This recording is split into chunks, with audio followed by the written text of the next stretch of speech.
بسم اللہ الرحمن الرحیم۔ السلام علیکم۔ 3 لوگوں کو کبھی نہ بھولنا۔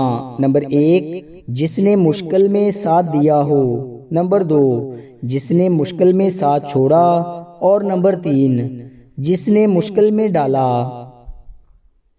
اپنی غلطی کا اعتراف کر لینا ایک بہترین خصوصیت ہے۔ اس سے نفس میں عاجزی پروان چڑھتی ہے اور تکبر کمزور ہوتا ہے۔ اہمیت الفاظ کی ہوتی ہے مگر اثر ہمیشہ لہجوں کا ہوتا ہے۔ نرم دل لوگ بے وقوف نہیں ہوتے، وہ جانتے ہیں کہ لوگ ان کے ساتھ کیا کھیل کھیل رہے ہیں، لیکن پھر بھی وہ نظر انداز کرتے ہیں کیونکہ ان کے پاس ایک خوبصورت دل ہوتا ہے۔ زندگی صدیوں، سالوں، مہینوں یا دنوں میں نہیں بدلتی، زندگی اسی لمحے میں بدل جاتی ہے جس میں آپ اپنی زندگی بدلنے کا فیصلہ کرتے ہیں۔ میں نے ایک چیز پر غور کر کے دیکھا کہ میرے رب نے مجھے کبھی بھی میری ہمت اور برداشت سے زیادہ نہیں آزمایا، لیکن انسانوں نے ہمیشہ مجھے وہاں سے آزمانا شروع کیا جہاں میری ہمت اور برداشت کی حد ہوتی ہے۔ جب دل ٹوٹتا ہے تو ہر کوئی کہتا ہے تمہیں اس سے بھی اچھا کوئی ملے گا، پر کوئی یہ نہیں جانتا کہ ضرورت اچھے کی نہیں ہوتی، اس کی ہوتی ہے جس سے محبت ہو۔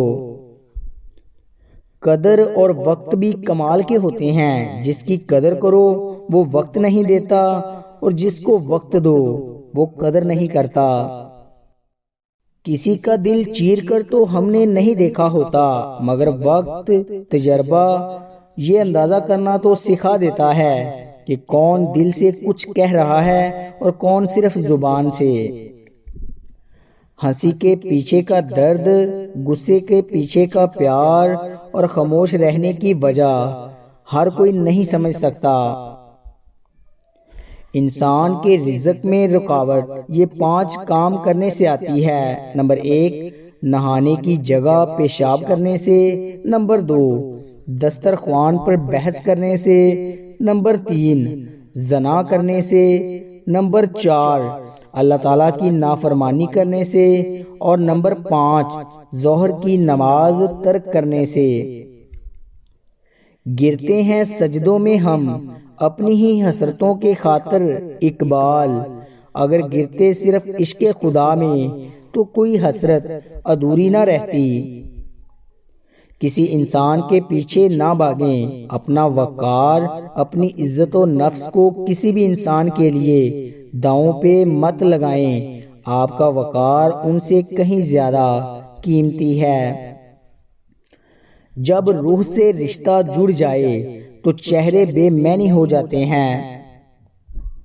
صلح کے وقت پرانی باتیں نہ دہراؤ ورنہ صلح نہیں، جنگ ہوگی۔